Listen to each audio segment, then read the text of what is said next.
Ողջույն բոլորին։ Այսօր քննարկելու ենք մի թեմա, որը թեև մի քիչ տհաճ է, բայց չափազանց կարևոր է մեր առողջության համար։ Խոսքը օրգանիզմում եւ հատկապես կոկորդում լորձի կուտակման մասին է։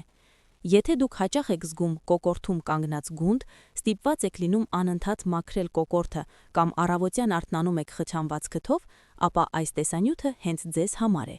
Մենք կհասկանանք, որտեղից է գալիս այդ լորձը, ինչու է այն դառնում մածուցիկ եւ ինչպես բնական ճանապարհներով մաքրել օրգանիզմը։ Ինչ է լորձը եւ ինչու է այն մեզ պետք։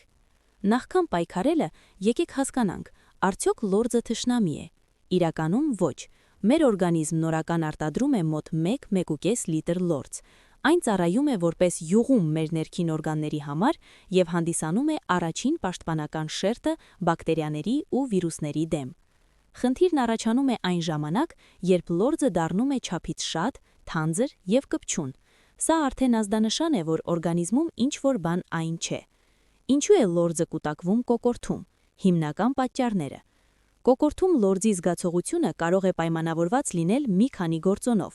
հետքթային կաթիլային համախնդան, post-nasal drip, երբ քթի խոռոչում արտադրվող լորձը ոչ թե դուրս է գալիս քթով, այլ հոսում է կոկորդի հետին պատով։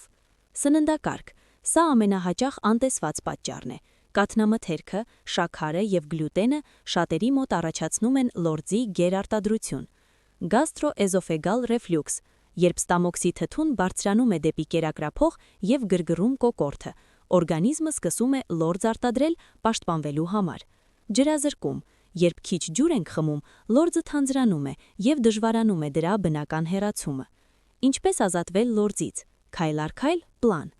Ա. Սննդակարգի փոփոխություն, ամենակարևոր կետը։ Եթե ուզում եք արմատապես լուծել հարցը, պետք է ժամանակավորապես բացառել կամ սահմանափակել լորձածին մթերքները։ Կաթնամթերք. կաթը պարունակում է կազեին, որը շատերի մոտ խթանում է մածուցիկ լորձի առաջացում։ Շաքար եւ սպիտակ ալյուր. սրանք առաջացնում են բորբոքում, ինչը ուղղակիորեն կապված է լորձի հետ։ Տապակված եւ վերամշակված սնունդ։ Ինչ ավելացնել։ Կոճապղպեղ, իմբիր եւ քրկում, սրանք բնական հակաբորբոքային միջոցներ են, որոնք կտրում են լորձը։ Սխտոր եւ օն, պարունակում են ծծում, որը օգնում է քայքայել թանձր լորձը։ Ջրային հաշվեբշկիր. խմեք տաք ջուր, ոչ սառը։ Տաք հեղուկն օգնում է նորացնել լորձը, ինչը հեշտացնում է դրա հեռացումը կոկորդից։ Կարող եք ավելացնել մի փոքր կիտրոնի հյութ։ Քթի եւ կոկորդի լվացումներ, աղաջրով լողողումներ, սա ամենապարզ եւ արդյունավետ միջոց է։ Աղը քաշում է ավելորդ հեղուկը եւ հանում բակտերիաները։ Քթի խոռոչների լվացումը հատուկ թեյնիկով կամ սարքով։ Բնական դեղորտոցներ տան պայմաններում։ Ահա մի քանի հզող միջոցներ, որոնք կարող եք պատրաստել հենց հիմա։ Խնձորաքացով ըմպելիք. 1 բաժակ տաք ջրին ավելացրեք 1 թեյի գթալ բնական խնձորաքացեղ։ Այն օգնում է հավասարակշռել pH մակարդակը եւ քայքայել լորձը։ Կոճապղպեղով թեյ. թարմած կոճապղպեղը եռացրեք, ավելացրեք կիտրոն եւ մի փոքր մեղր։ Մեղրը պետք է լինի կորակյալ, որպիսի ինքը լորձ չառաջացնի։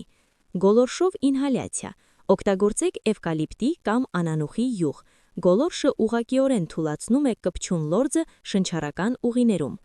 Երբ դիմել բժշկի։ Չնայած բնական միջոցները հրաշալի են, կան դեպքեր, երբ դա կարող է լինել լուրջ հիվանդության նշան։ Դիմեք մասնագետի, եթե լորձը փոխել է գույնը, դարձել է մուգ կանաչ կամ արյունային։ Ունեք շնչառության դժվարություն։ Լորձի կուտակումը ուղեկցվում է երկարատև ջերմությամբ։